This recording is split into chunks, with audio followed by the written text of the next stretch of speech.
Well, after 26 episodes of Life is Strange analysis, I think it's time to learn specific lessons. Today we're going to talk about dialogue blocking. Life is Strange was mostly unskippable dialogue sequences. In order to keep that interesting for the player, they had to use a lot of blocking techniques.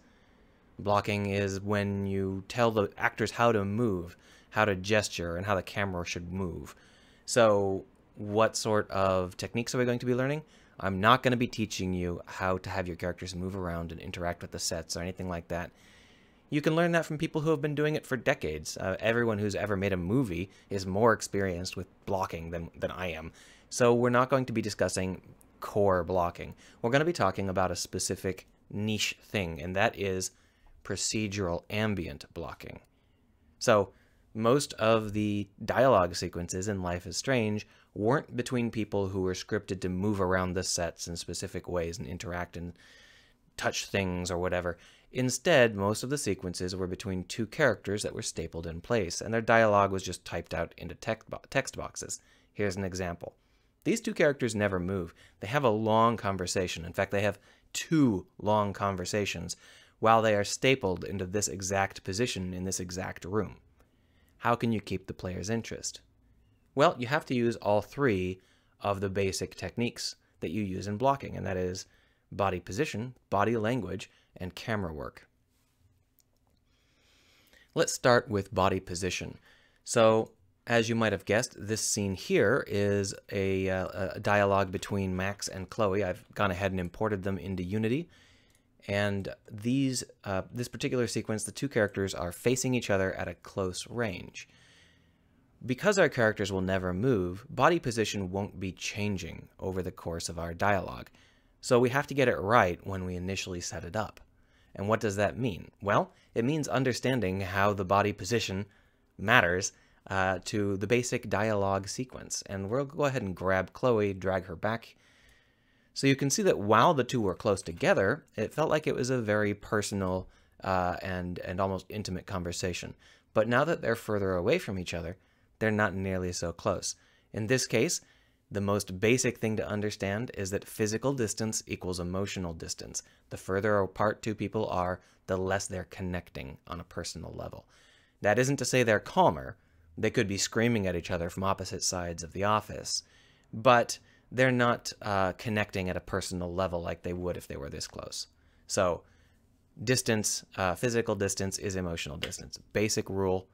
So whatever sort of emotional distance the dialogue is going to have, you should use that physical distance as well. This conversation here happened at a slightly longer distance, about this. So it was a personal conversation, but they weren't really intimate. They were just discussing important issues. In addition, where the people are facing is also going to be a critical part of your blocking. So in this case, if we were to spin, if we were to spin her around like this, now we have a situation where Max is addressing Chloe's back, and Chloe is trying to ignore her or blow her off or whatever. This is a very different kind of conversation. So by changing where the characters are facing, you can also change the feel of the dialogue. The good news is you can actually have the characters spin in place. That's not a problem. But moving them closer and farther apart is a big deal. You don't really know what sort of situation the character's in. Maybe one of the characters is seated and the other character is leaning against a tree. Maybe there's a desk between the characters. Maybe they're at a cliff. You can't just have an automatic sequence that makes the characters back up at some point because they might back up through a wall or off a cliff, or they may not have any ability to walk backwards. They might be sitting. So our basic concept is the characters are stapled in place. They can turn, but they can't really march. And that's important because that means that they can't change their emotional distance over the course of the dialogue. So if Chloe goes from being emotionally distant to emotionally close, we can't move her like that. And my basic philosophy there is those are the conversations you should actually block out by creating animations and moving them around the set properly. Those shouldn't be ambient conversations. When you are changing your core emotional depth between two characters, that's some character growth. And those are the conversations that are the most important. So That's basically my take on that. Now let's take a look at a slightly different setup. Here we've got the two characters facing in the same direction, but not facing each other. This is a very common setup. It was a very popular setup when they sat on benches and talked about things. You see this a lot when people are talking about something or are trying to talk around each other rather than addressing each other personally. And so you can do this sort of thing where the characters are facing a common direction in order to give them a common topic or a sort of indirect conversational approach where having them stare straight at each other wouldn't really work out. This is very, very basic body positioning. You can learn a lot more stuff about this by looking it up in any given blocking tutorial that you can find. But I wanted to be clear that this stuff has to be set up before the conversation begins, or you're going to have a hard time having a conversation with any sort of emotional weight. Now that is the basic core blocking. Let's talk a little bit about camera work. There are three basic kinds of shots you're going to be using in most dialogue sequences. This is a long shot, and this is a medium shot, and I don't even know, but the other one is a close-up. These are random at the moment, so it could be close-up next, or it could be something else in a different medium shot. So what I've done is I've created two of each shot. So I've got two mediums, two shorts, and two longs, and they just operate on the idea that one is on one side and one is on the other side. So here's the left low long shot, then we've got a right high long shot, and then we've got a low left mid and a high right mid, and then we've got a Chloe centric short and a Max centric short. And by just switching between those 6 camera positions, I can get a lot of the camera work that is going to make our conversation feel strong and powerful. Here is a close-up. Now this is what's called a two-shot. And the two-shot is named that because you can see two characters in the scene.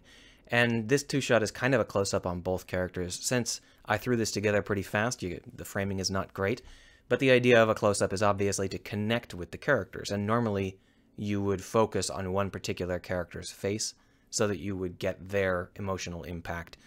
The audience would feel a connection with them in particular. In this case, both of the characters are facing outwards, the same direction, so we can see both characters' faces. That's pretty rare. You don't have to do two shots, especially if your conversations are at a fair range. It's almost impossible to do two shots. So for example, in this two shot, you can just barely see the person we're talking to off to the side because there is a fair amount of distance between them, and just speaking in terms of camera work, it's difficult to get a more inclusive two shot out of this. Now, if the characters are even farther apart, you go for a one shot where we would just see Max. So it's a basic idea. The close-up is you show someone's face, and that's the person you're trying to connect to. If possible, you might want to try and show the back of the other person's head or the other person's face if they are like this and facing the same direction. So those are the 3 camera angles. We got the short, medium, and long. Couple more technique tricks here. This long camera should be steady as a rock. It shouldn't move around. It can pan a little bit, but it shouldn't like jump or zoom or anything like that. The mid-range shot I do animate with a zoom because I think that a mid-range shot that doesn't have any animation feels really, really static and dull. So by giving the camera a little bit of a move in or a move out, you get a little bit of emotional resonance out of it. Now the thing is that I'm currently doing all of this stuff just randomly. Just the choosing camera shots randomly because I don't have a dialogue to incorporate. I'm just randomly doing all of this stuff without caring too much about what the dialogue is actually trying to say. So obviously these camera angles can be used to enhance your dialogue. If your dialogue is going to be resonating with any particular shot, you should use that shot. But in general, I think you can get away with just using random shots on this kind of ambient dialogue. The player will read in whatever they want to read in, but none of these shots are aggressive enough to really break their flow.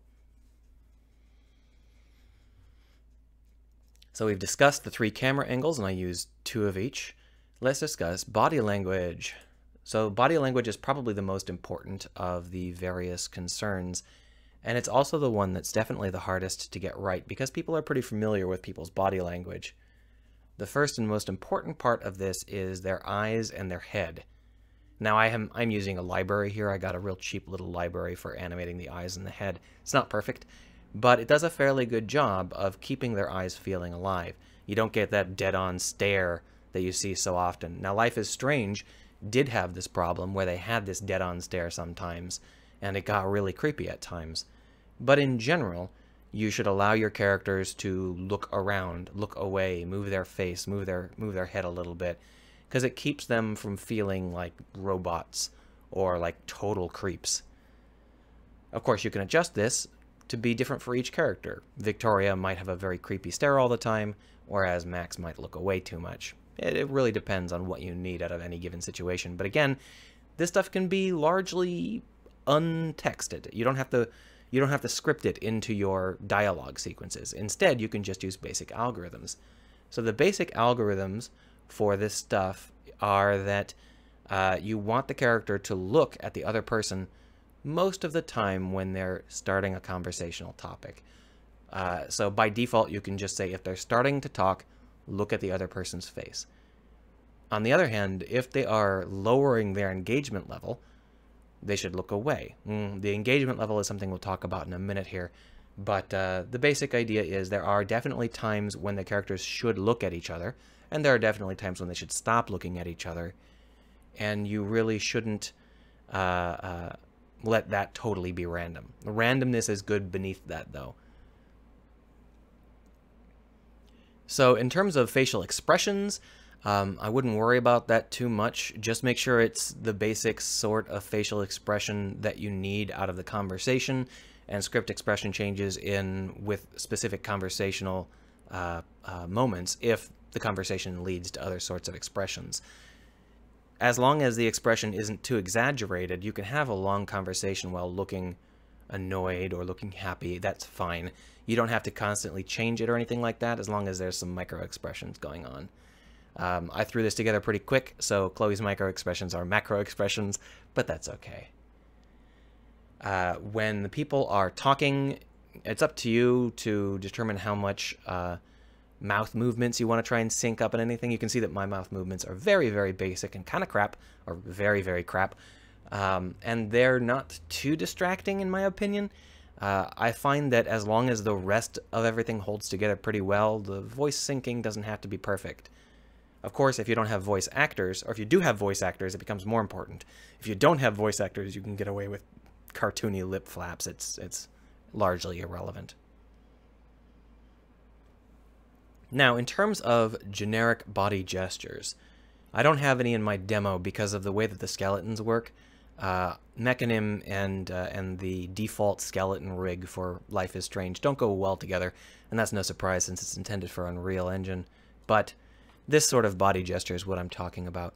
These are context neutral. They have an emotional content. Like she'll rub the back of her neck if she's feeling shy, or she'll brush her finger under her eye if she's feeling neutral, or whatever. She'll grab her strap if she's feeling nervous. There's a lot of different gestures that go along with whatever emotional content the conversation has, and those are also linked up with her facial expressions, so she has a number of small facial expression differences depending on her emotional state as well. But those are all context neutral. You can throw them in all day and all night, and they won't have anything to say about the conversation. So no matter how many times she grabs her shoulder like this, it's not going to make the player think, oh my gosh, the conversation has suddenly changed. And that's good, because sometimes you're going to have to pause and have the player make some kind of choice. And what they chose to do was leave the camera running at those times. And so Max's small facial expression changes and her generic body gestures are what keep the player company while they try and think about what choice they want to make. On the other hand, what I've done is I've put in some body orientation gestures. Body orientation gestures are a lot more aggressive, and they actually change the context of the conversation a little bit. Let's go ahead and there's one. So what I just did here is Max went from facing straight on to facing 45 degrees off, and that's a very basic way to lower her engagement. If we look at Max's here we are. If we look at Max's parameters, we can see that her engagement is at -1, meaning that she's a little bit disengaged. She's showing a negative reaction to whatever Chloe is saying. Not necessarily a big one, but some. When you do that, make sure they turn towards the camera. Turning away from the camera is a much more aggressive disengagement, and I save that for -2. But let's go ahead and force her to be a little bit more engaged. So I've just changed her engagement to 1, which means she'll try and lean forward. Oh, unfortunately, I got overridden by the random. There's a every couple of seconds it inputs a new random engagement level. So there we are. So she just leans forward like this. So when your engagement level is high, you're going to close the emotional distance between the characters. When your engagement level is low, you're going to try and turn away from the shared center axis and, turn towards or away from the camera. These are very basic body gestures that make up a lot of the core expressions that you can do while you are having these kinds of conversations that are stable, static, everyone's stapled in place. You can still move your body like this, and it works pretty well. Now notice that these animations are crap. But notice that I have been locked into this camera position because I'm in scene view, so you might be thinking this is really exaggerated. This is what the player sees.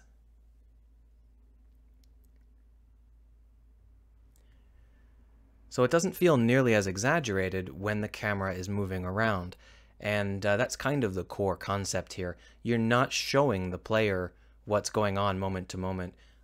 You're only giving them pieces, and those pieces are fragmented enough that the player is going to reconstruct whatever they think needs to be reconstructed, rather than just constantly being distracted by the fact that a random element is changing all the time. Now, I have set up this engagement level to change randomly, but you don't have to. You can definitely have the engagement level be controlled by your dialogue options. So as you're writing dialogue, you'll write in specific gestures or specific engagement level changes, and those are just little side notes in your dialogue sequence. And those work great. They're very easy to put in, and they make the game feel a lot more energetic. Life is Strange definitely did that. You can see a lot of moments where the characters will pull out an emotional animation in sync with some dialogue that they say. And that's obviously scripted in on purpose, and you can do the same thing. I haven't, because I didn't spend very long on this. Anyway, those are the 3 most fundamental pieces to this puzzle. You need your body position, you need your body language, and you need your camera work. But that isn't all that you can use. There are a couple of other things involved here. Now look, they went in for a kiss there for a second, but that's just because they both up their engagement rate and they're really close. Now, anyhow. Okay, here we see a little bit of framing work.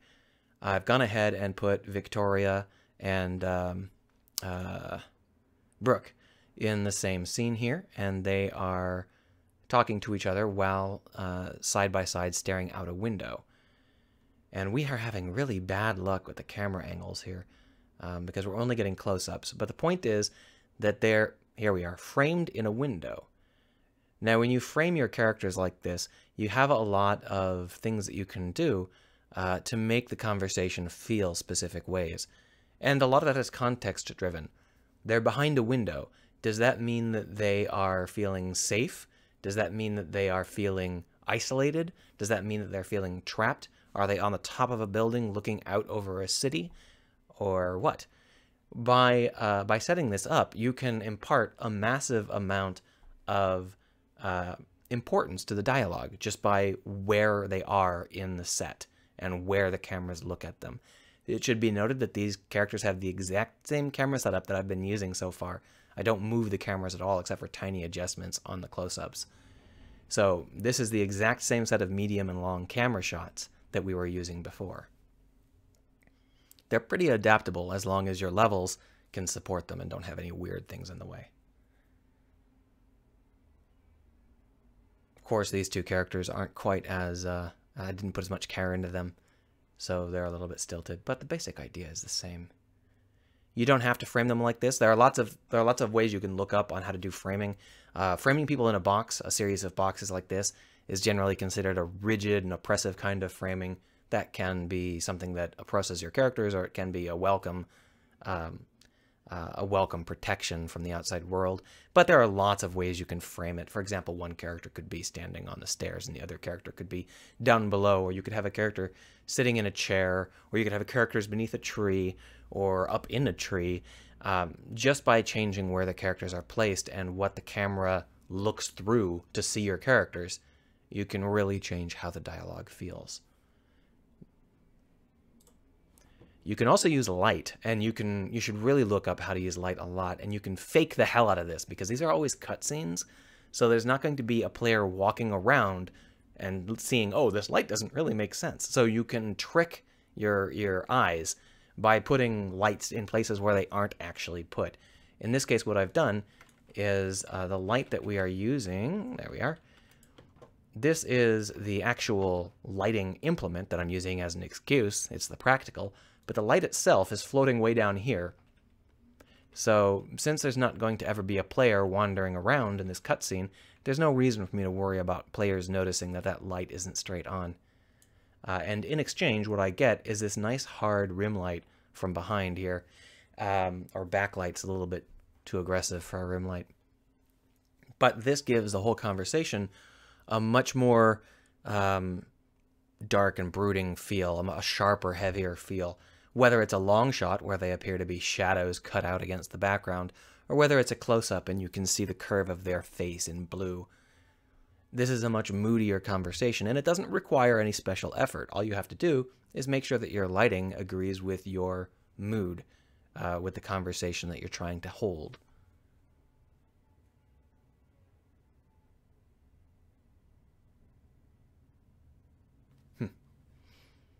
Lighting can also be used in a more erratic pattern with an exaggerated set of shadows. Here I've got Chloe and Victoria talking, and I've put some shadows in that should cut across their face at various times to give their various engagement gestures a little bit more vim. Victoria's face is cut in half by a shadow while she's talking, but how they start to move will change exactly where the shadows fall. And I thought this was a cool trick. It's unlikely that you'll need to use this with your ambient stuff, but you may use it a lot with your aggressively blocked parts. So here you can see that Victoria leans forward, which brings her face out of the shadow.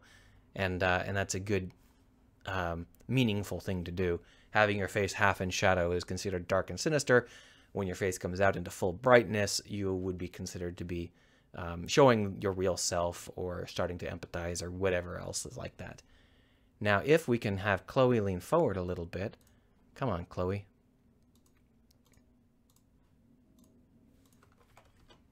It's all random, so I'm, not the best of luck here. Here we are. Her whole face goes into shadow, so she's sort of the opposite. When she gets aggressive, she looks more sinister. And these are very basic techniques you can use. Some of them are less useful in these sorts of ambient conversations. But the basic idea is definitely there, and you should try and implement as many of these as possible. At the most basic level, though, the three more fundamental pieces to this puzzle are the three you need to remember at all times: body position, body language, and camera work. Those can be carefully scripted by hand, or if you're doing largely throwaway dialogue sequences, you might as well make them procedural, like I've done here. You have any conversations, you have any thing you want to say about dialogue blocking, feel free to say it. I didn't cover a lot of stuff because a lot of other people have covered dialogue blocking in a lot greater detail than me. I also haven't talked anything about the dialogue sequences themselves. Writing dialogue is an art, and you should learn it, but there are other people who teach it better than me. If you do want me to talk about those things, if you want to hear me talk about them, feel free to say so below.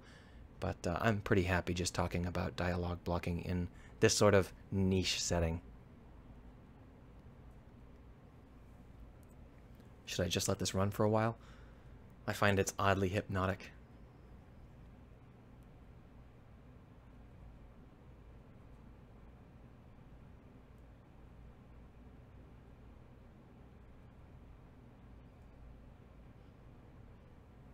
Kind of want to make a game that's a lot like this now.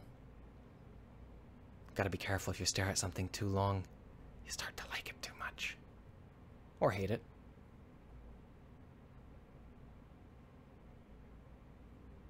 That'll do.